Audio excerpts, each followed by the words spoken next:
Since you were upset that the Warriors let go of GP2 and Otto, I'm curious as to why you think the Warriors will be even better next year. Next year as in right now. So thanks for that comment, Jonathan. I really appreciate you and your support overall over the past year. I can't make an impact with my words without people like you supporting me. So I really appreciate you a lot. Having said that, I wanted to answer this question directly through video rather than tweet, because obviously, this is a pretty nuanced kind of thing. And obviously, that I was very upset about losing Gary Payton, as well as Otto, but especially Gary, because he's a cheat code. We know that Gary Payton is when you're a cheat code, you're basically one of a kind. You can't really replace that, right? He's cut from the same cloth as his father, Gary Payton. And defensively, a guy who can just come in and shut down the other team's best player. How many teams can say that they have a piece like that, right? It's usually in their starting lineup. To that degree, he can just come in and shut down a Ja Morant. He can just come in and shut down a Booker. And I mean shut down. You know what I'm saying? He can severely limit guys like Luka, guys like Jaylen Brown, Jason Tatum. And then offensively, the guy plays like he's a power forward around the rim. His athleticism doesn't even make any sense, right? Just so much power, so much athleticism. He treats guys that are the same size as him as if they're little guys, as if he's an actual power forward. That's really rare for a player to have these attributes. And then he added a 3-point shot to his arsenal as well. And he hit some critical shots in the playoffs for the Warriors. And I know there's a section of Warriors fans that are like, oh, he was overpaid. But I don't think that's true. I think he's still underpaid for what he's capable of. And just because teams didn't recognize him for who he was in the previous year and the previous years, it doesn't mean he's not who he is. He showed exactly who he is with the Warriors. He was a huge reason the Warriors were able to go on that 18-2 run to start last season. He was like the cheat code that just came in and broke the game open. And that was around the time when Steph Curry was, he was struggling because he had rhythm issues. He was playing off the ball too much. His 12-6 taken away, all kinds of things, right? But there was that one constant of Gary Payton just coming in and changing the game instantly.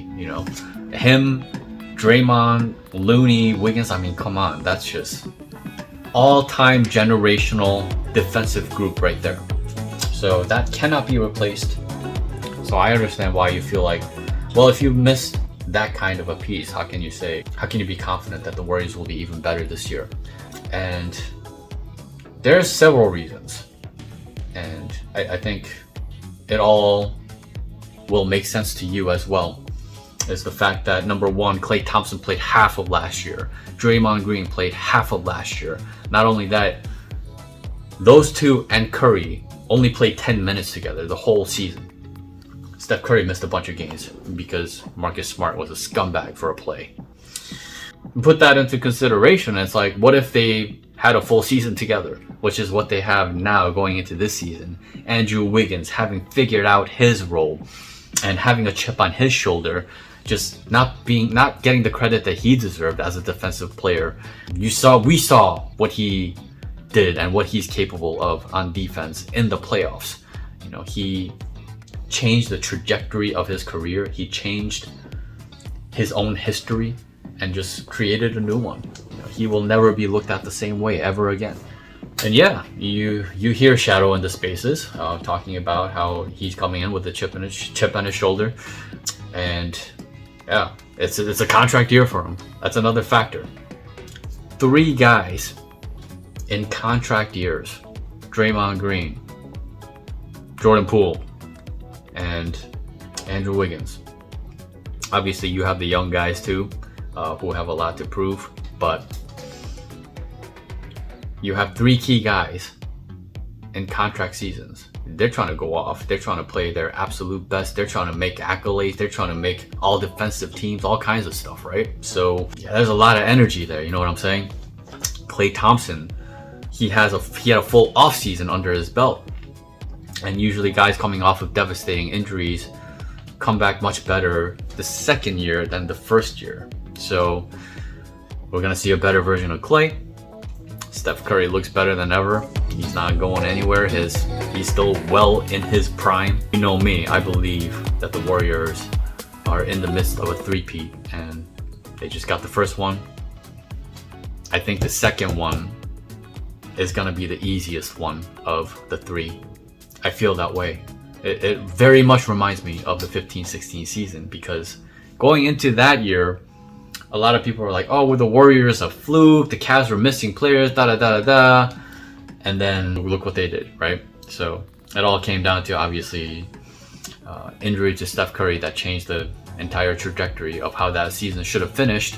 Obviously, Steph Curry being so much stronger than what he was then, I don't anticipate that kind of situation again. So, health willing, and everybody's healthy coming into this season, which is amazing. So many players on this team have so much to prove, and they're so excited to do so. And we already know what they can do.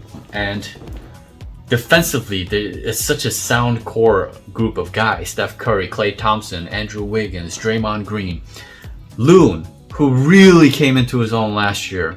And then in the playoffs, just asserted a sense of dominance against every team that we didn't necessarily see from him. You know, he had bodily issues. He had a lot of injury issues. And so for him to come back this season stronger than ever, more confident than ever, and more eager to show that last season was no fluke, that's exciting. And then you have JaMychal Green. You have Dante DiVincenzo, a couple of veterans who can contribute in multiple ways. But JaMychal Green brings more toughness to this team. I really like that because, well, the tougher the team, the harder they are to attack, right? The more dogs you have, and JaMychal Green is one of those guys. He's tough. And the Warriors desperately needed another reliable piece at power forward because they were oftentimes missing that last year in their depth chart. And they have that now with JaMychal. So really solid replacement for Otto, whom I will miss, but he was kind of brittle. And yeah, availability was an issue for him. Hopefully that will not be the case for JaMychal. Dante, obviously he's not going to replace Gary Payton. I'm still very much upset about losing Gary Payton, but Dante is a disruptor. And I think that's the best word that I can think of for him for now. I have to watch him play more, but yeah, he's a disruptor. He disrupts. He's a pest on defense. Offensively, he doesn't need the ball. You know, he's really good for this system that the Warriors have. He can shoot. He can slash. He's athletic around the rim. And again, the ball doesn't need to be glued to him for him to make an impact, which is nice. And then you have Moses Moody, who was already playing like a veteran in his rookie year. I'm very excited about what he will bring as a second-year player. And obviously Jordan Poole, being in his contract year, we'll see. We'll see if they sign him before the season starts. But obviously he needed to work on the defensive side of the ball, as we saw in the finals. But offensively, man, he can do things that Steph Curry can do. And not a lot of players in the league can say that. So the Warriors have the depth, they have the health, they have the best guy in the world, they have the best defender in the world, they have possibly some of the best defenders in their respective positions. Kevon Looney, you could argue he might be one of the best defensive centers in the league. Draymond, obviously, obviously. And then Wiggins, he's one of the best, if not the best, defender at his position, and he's so focused on that, whereas that hasn't always been the case for him in the past. But a focused Wiggins we saw playoff Wiggins is a different animal. So I don't see how you don't go into the season thinking that they're just going to completely and utterly dominate the league.